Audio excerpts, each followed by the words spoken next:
20 films à découvrir, c'est ce que je te propose ici, dans cette vidéo. Comme d'hab, ça va être un petit listing justement de films à découvrir selon justement mes goûts, donc c'est totalement subjectif.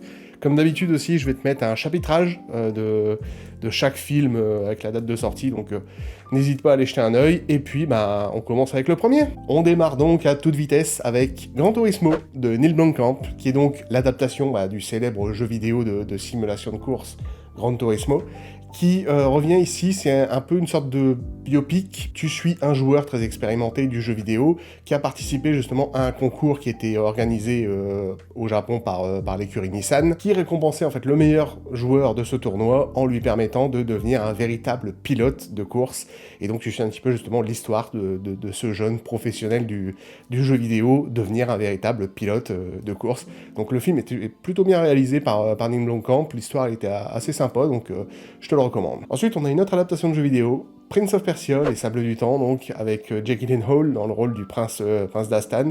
Donc tu suis un petit peu justement ce prince dans ce conflit un petit peu, ce complot familial justement. C'est ce que j'ai beaucoup aimé dans le film, c'est le scénario qui est plutôt sympa parce que c'est toute une histoire de complot justement entre familles et c'est assez intéressant. Le film met en scène des personnages plutôt sympathiques en ayant un petit côté humoristique mais pas trop non plus. On reste sur un film quand même assez épique et grandiose avec des jolies scènes de bataille et un petit côté épique qui fonctionne bien dans l'histoire, donc moi c'est un film que j'apprécie beaucoup. Ensuite on passe sur du film indépendant avec Ma vie pour la tienne, c'est avec Cameron Diaz et il y a Abigail Breslin aussi.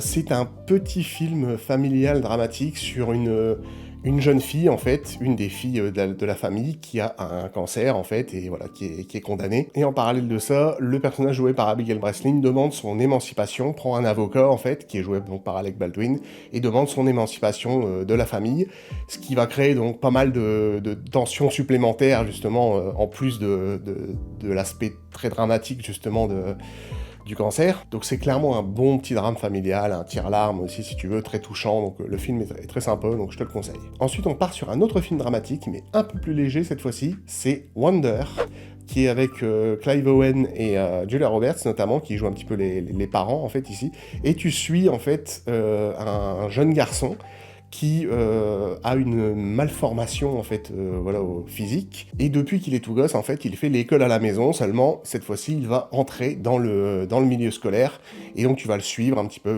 voir comment les autres vont interagir justement avec lui et voir un petit peu s'il s'adapte justement à ce milieu scolaire. Le film est assez intéressant parce que tu vois, t'explores justement plusieurs membres aussi de la famille.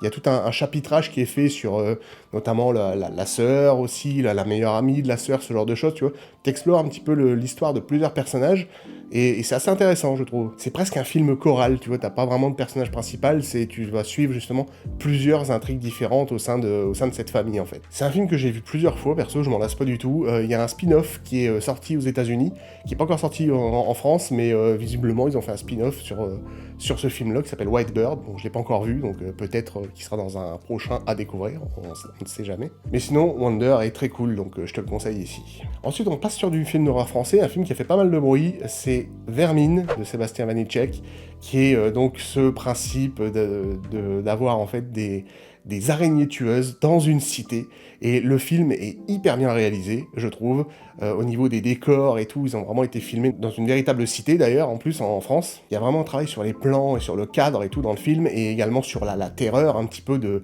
ce qu'on va vivre, avoir des araignées, une invasion d'araignées tueuses dans un milieu très confiné en fait. C'est carrément une sorte de huis clos très sombre et assez terrifiant, le film est très bien réalisé, d'ailleurs Sam Raimi, réalisateur de la saga Evil Dead, a vu le film, a dit que c'était absolument génial, et a contacté Sébastien Vanitschek pour lui dire « Hey Sébastien, tu veux pas réaliser le prochain Evil Dead ?» Donc tu vois, comme quoi, pour dire que vraiment, Vermine, c'est plutôt quali comme truc. Donc je t'encourage vraiment à voir ce film, sauf si t'es arachnophobe, bien évidemment. Ensuite, on continue avec un autre film d'un réalisateur français qui est Alexandre Aja. On va parler de Oxygène, qui est un excellent film, pareil, en huis clos avec Mélanie Laurent. Et pour l'histoire, ça va aller vite, parce que tout l'intérêt, c'est vraiment de découvrir le film. C'est que tu suis justement Mélanie Laurent, qui est piégée dans une capsule ultra high-tech, qui n'a plus aucun souvenir de qui elle est et de comment elle a été mise là. Et donc bien sûr, tout l'intérêt du film ici, c'est de ne pas être spoilé, parce que en tant que spectateur, tu vas vivre un petit peu ce qu'elle vit elle, c'est-à-dire que tu ne sais pas qui elle est, tu ne sais pas pourquoi elle est là, pourquoi elle est dans une capsule aussi avancée technologiquement. Et donc c'est un peu ce genre de film dans lequel tu peux justement théoriser un petit peu ce que tu veux, et donc il y a pas mal de rebondissements, des trucs que tu vois pas venir, donc voilà, c'est très intéressant de découvrir le film, et le film justement est très quali, donc je t'encourage à le voir. Ensuite on passe sur un film d'animation de Noël, à savoir Klaus, qui est un film Netflix, si je dis pas de bêtises, qui est un excellent film d'animation, qui reprend justement ce concept du Père Noël, en fait, mais d'une manière beaucoup plus réaliste. C'est un peu une origin story, en fait, sur la création, en fait, du Père Noël, mais de manière un peu plus terre-à-terre, tu vois, sans le côté un peu fantaisiste, avec les reines qui volent et ce genre de choses. Donc ça fonctionne plutôt bien ici, le scénario est vraiment bien foutu, et c'est assez intéressant, justement, et original de voir, justement, le Père Noël de cette façon-là, donc... je te recommande Klaus parce que c'est vraiment un très bon film d'animation. Ensuite, on a Kate avec Mary-Elizabeth Winstead. Alors, Kate, c'est tout simple, c'est vraiment le genre de film à la Jason Statham. Voilà, c'est un film d'action totalement basique. C'est clairement l'histoire en fait d'une tueuse, une tueuse professionnelle, quoi, qui se fait empoisonner en fait par l'un de ses ennemis, et du coup, avant de crever, quoi, elle va essayer de retrouver justement qui lui a fait ça. Et étonnamment, dans ce registre de films vengeance d'action, c'est un des films que j'aime bien, parce que je trouve qu'il y a une esthétique assez intéressante, puisque tout le film se passe au Japon, je trouve que ça doit se passer à Tokyo, et donc ça se passe beaucoup de nuit, il y a beaucoup de néons notamment, donc tu joues ici pas mal justement sur l'esthétique un peu tokyoïste justement, et qui fonctionne plutôt bien. On regarde Kate, parce que vraiment c'est un film sympa, si tu veux te divertir, film d'action standard, mais qui est assez efficace. Ensuite on a Enemy de Denis Villeneuve. Est-ce que j'ai vraiment besoin de citer Denis Villeneuve? En termes de film qualitatif, voilà, c'est clairement un des réalisateurs les plus quali qu'on a à Hollywood aujourd'hui. Et Enemy, c'est avec Jake Gyllenhaal, qui est un peu en double, en fait, dans ce film, en quelque sorte, puisque c'est Jake Gyllenhaal qui mène une vie standard, et puis qui, un jour, rencontre un sosie de quelqu'un qui lui ressemble trait pour trait, en fait. Et donc, ils vont devoir un petit peu interagir ensemble, et avoir une dualité entre ces deux personnages. Donc, c'est un film très psychologique, évidemment, et c'est un film à la Denis Villeneuve, très efficace, donc je t'encourage à voir Enemy si tu l'as pas vu, parce que vraiment, c'est un film à découvrir absolument. Ensuite, on a un film que j'ai déjà traité dans un Sense, c'est Joy, avec Jennifer Lawrence, qui est c'est un film que j'aime beaucoup, en fait. C'est un biopic sur Joy Mangano, une femme du peuple totalement standard, qui galérait un petit peu comme tout le monde à aligner ses fins de mois, et qui était très ambitieuse. C'était une créatrice, et elle a créé justement de nombreux objets justement du quotidien, et elle a réussi à se faire connaître notamment à la télé, dans des trucs style téléachat en fait. Elle est devenue populaire justement grâce à la télé, et grâce aux créations justement qu'elle mettait en avant dans l'émission, et donc elle a pu changer de vie. C'est vraiment un film très ambitieux, parce que tu vois, Joy Mangano, c'était une femme qui est partie de rien, en fait, et qui est devenue millionnaire, quoi. C'est clairement le genre de film à ranger dans la catégorie développement personnel, parce que c'est vraiment ce genre-là de film très motivationnel, justement. Donc Jennifer Lawrence joue très bien, il y a Robert De Niro aussi, donc voilà, c'est un super film, je te le conseille. Ensuite, on a Closer, qui est un film dramatique, avec un casting vraiment au top, Julia Roberts, Natalie Portman, Jude Law et Clive Owen. Et en fait, tu vas suivre justement deux couples qui vont un petit peu interagir ensemble là, dans certaines scènes.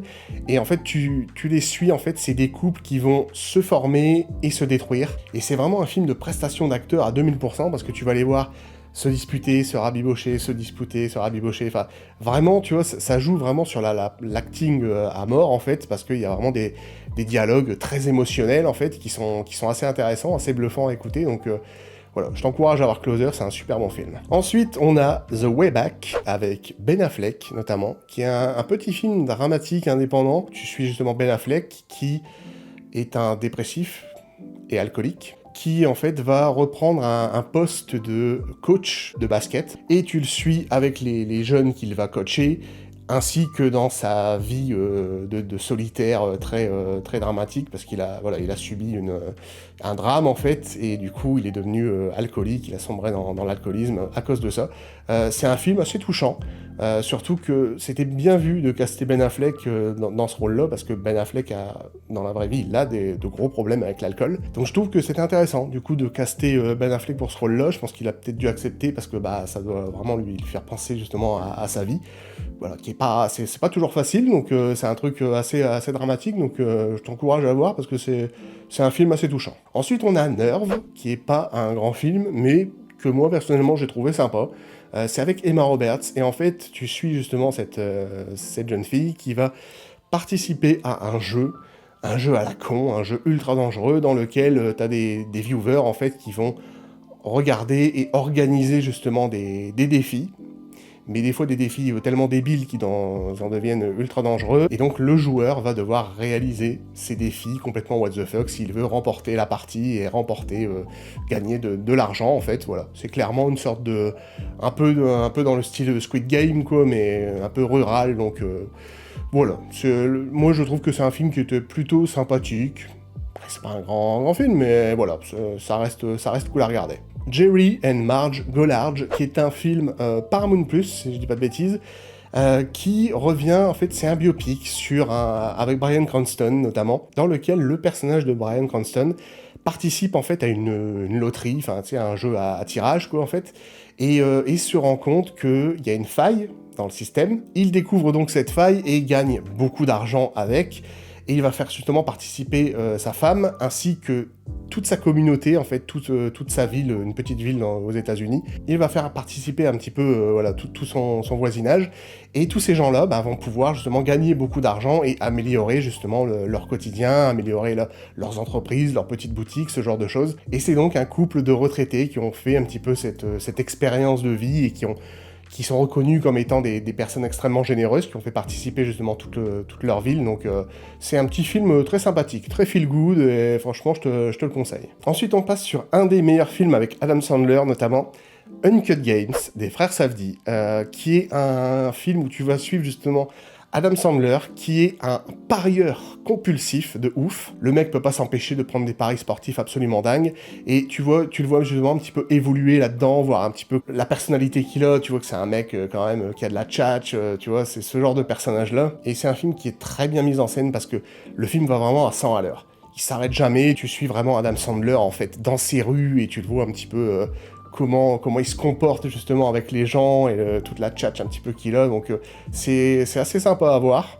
Moi je te conseille vraiment Uncut Games, parce que c'est un film qui était assez cool. Ensuite on repasse sur du film d'horreur avec Isolation, où tu suis justement un fermier qui va s'associer en fait avec une équipe de scientifiques pour se faire un petit peu d'argent, qui vont faire des expériences en fait sur certains animaux de la ferme quoi en fait, et une des expériences va un petit peu foirer justement et créer quelque chose d'un peu plus monstrueux qu'un animal. Et du coup, le film, ça va être un petit peu de retrouver justement cette monstruosité pour qu'elle évite de se reproduire un petit peu partout. Donc vraiment, le film est très cool. Je crois qu'il était même passé dans des festivals, je crois à Gérard Armé, il me semble.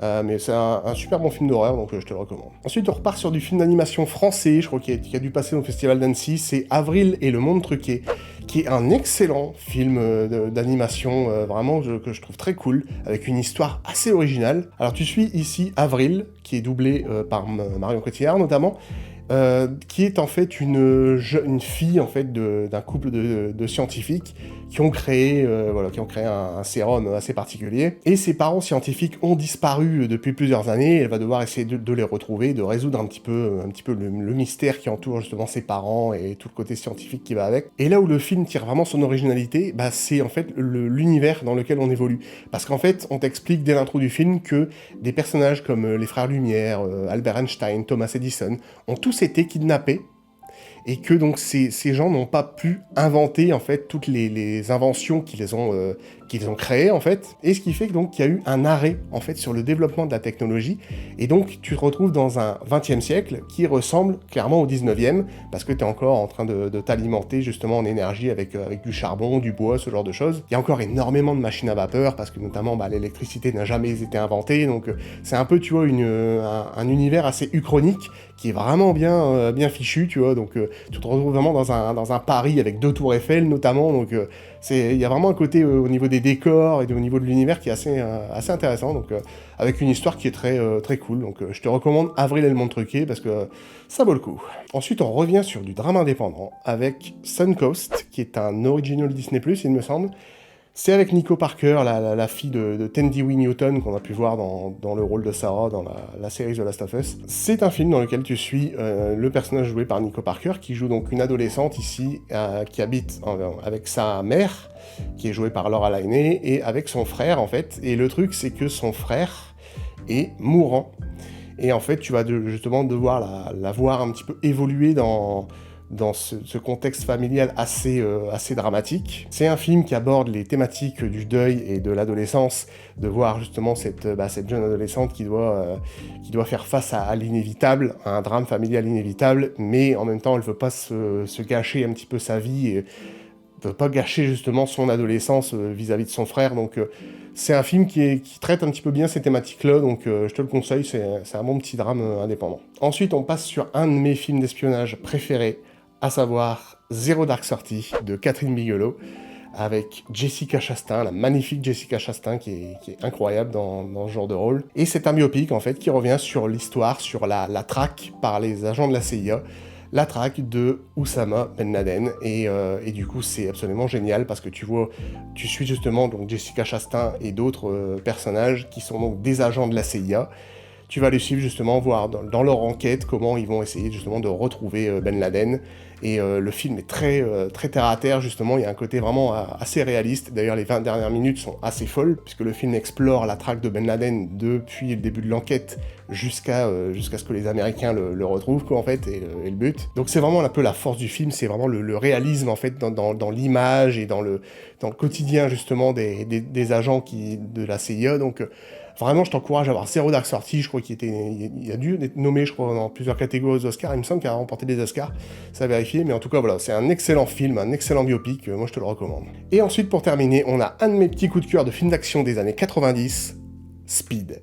Alors Speed, c'est génial, c'est avec Keanu Reeves, Sandra Bullock, Dennis Hopper, qui était excellent, justement, en antagoniste, il y a Jeff Daniels aussi, bref, un casting 5 étoiles, et en fait, tu suis un terroriste, donc qui est joué par Dennis Hopper, qui va mettre une bombe dans un bus, et si ce bus ralentit, la bombe explose, et donc, bien sûr, il y a une demande de rançon et tout derrière, et donc Keanu Reeves, qui joue donc ce rôle de flic, va devoir essayer de l'arrêter, en fait, et vraiment, c'est clairement le genre de film, tu sais, d'action des années 90, qui n'a pas pris une ride, qui est vraiment la photographie encore magnifique, je trouve, aujourd'hui, les scènes d'action sont vraiment intenses et tout, donc vraiment ce genre de film dans lequel t'es vraiment accroché à ton siège, et voilà, tu décolles pas, avec un casting, comme j'ai dit, super, donc je t'encourage de regarder Speed, si tu l'as jamais vu, parce que c'est un très bon film dans la catégorie film d'action, il est très efficace. Voilà pour 20 films que je te recommande chaudement de découvrir. Après, comme j'ai dit, c'est subjectif, donc chacun ses goûts, tu fais ce que tu veux. Mais sinon, voilà, je te recommande vraiment de découvrir ces films-là, ils sont plutôt sympas. Et puis moi, je te laisse, je te dis à la prochaine pour de prochaines vidéos. N'hésite pas à liker cette vidéo si tu l'as aimée, à me dire un petit peu tes goûts en termes de films en commentaire. Et puis on se retrouve pour d'autres vidéos. Allez, ciao.